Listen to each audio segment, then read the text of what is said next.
That's what we're going to be doing this summer. We're committed to winning, and I really want to thank Bob and the rest of the, the city committees for hosting this. This is going to be, you guys are doing a great job despite the 5 to 2, like you said. This is a critical component, and I, ask for your help there. And I wish Josh the very best. I think he's got a great location here. This is a good place to get the word out for everybody coming to this district. And I look forward to working with Bob and Ned and Josh as we go forward. And from my perspective, I'm committed to winning. And with your help, we can make this happen. Thank you. And thank you for coming to this citywide committee meeting, meet and greet the different candidates here, and to what will be my campaign headquarters.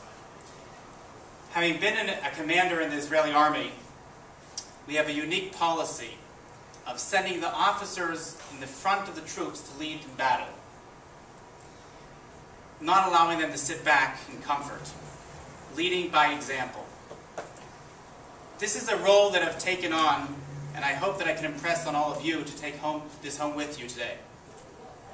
We have been silent for way too long here in the city. It is time for us to leave our caves, raise our voices, and to make ourselves visible to the public. I had the good fortune of being able to march on Veterans Day in a city parade in Lawrenceville with Bob and with Dan and with Jeff and others. And it was quite an experience. I believe that it was a turning point for city Republicans. The reaction of the crowd was mixed. There were some cheers. There were a few boos. But there were a lot of gasps. But the message was made. After almost a century, the Republican Party is back, and it is a viable alternative. Speaking of messages and gasps, some of you may have noticed the banner that's located behind me. This is, I believe, the future of the Republican Party. We need to drastically change our persona. We need to come to the realization that there's a serious stigma on our party of being old school, and we need to embrace modernism and new technologies.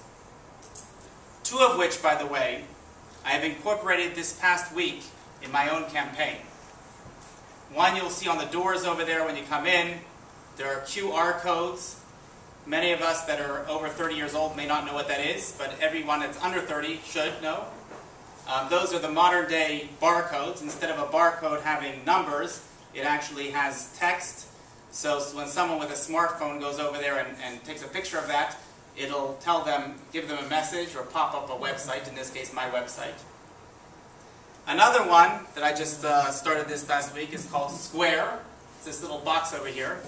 This is going to revolutionize the credit card industry. It pops into any smartphone like this, and you can swipe a credit card on it. This is revolutionary because they charge, first of all, only 2.7%. This is not a commercial for them, by the way, but I'm just so amazed by them. Only 2.7% across the board for transactions.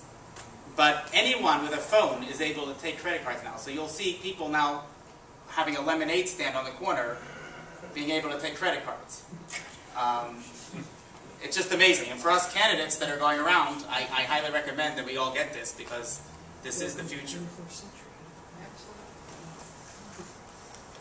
So our goal needs to be as much about redefining terms and re-education as it is winning races. I do not believe that by doing the same thing here for 100 years is in any way considered progress. Hence, I am truly the progressive candidate. If someone were to take a poll asking which of the 2 major parties today represent trendy innovation, I can assure you we would not fare well. We need to change this. There is no excuse for us to be thought of as old-fashioned and the behind-the-times party. If anything, representing free market capitalism should position us as the forerunners of innovation. Now, this is not as difficult as many of you may think. It's a matter of stopping to be reactionaries and going on the offensive. Listen, I personally was able to raise the local Republican population by 2% in 3 weeks. While I was collecting signatures on my petitions, I went over to people and simply said, "Are you a registered Republican?" If the person said no, and they didn't curse me out, I said, "Would you like to be a registered Republican?" And I got 60 people to answer in the affirmative. Now, I don't understand what's been going on city, county, and state until now, and why we haven't had these major drives in order to get more registered Republicans. But it's not that difficult. It's not rocket science. We should be out there in the street, and we should be asking people and explaining to people that there is an alternative. This brings me to the next point, which is the lack of our organization. I was extremely dismayed when I saw my Democratic counterparts.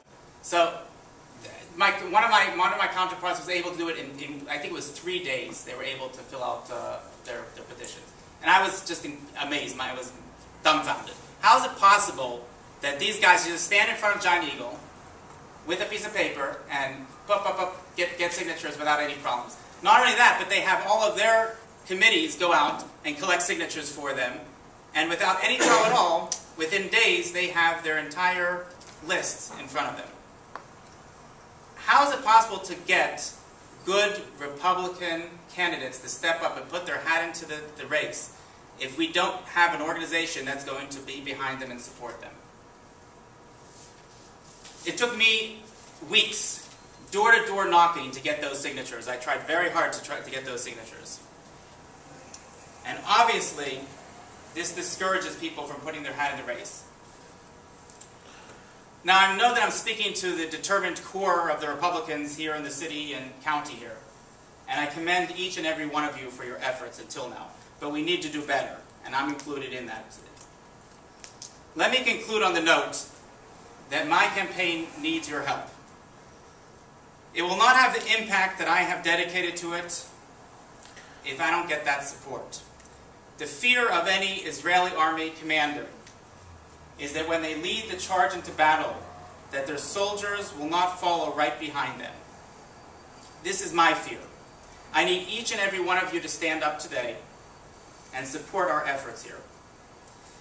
If you have the financial means, then with contributions. If not, with volunteering and recruitment, which is just as essential. I cannot do it alone.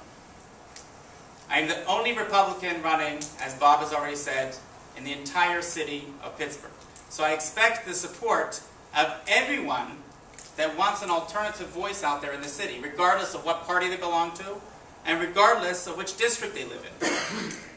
My hope is that yard signs will be placed across the entire city of Pittsburgh to voice a protest. It doesn't matter if they can vote for me or not. Just to show that there is an alternative out there, and we want somebody else. We want a voice of dissent on our city council. We need to come out of the closet, and we need to force the media and the public to recognize the asset that we truly are. Our message will resonate if we articulate ourselves loudly and clearly enough. And I thank you all for coming.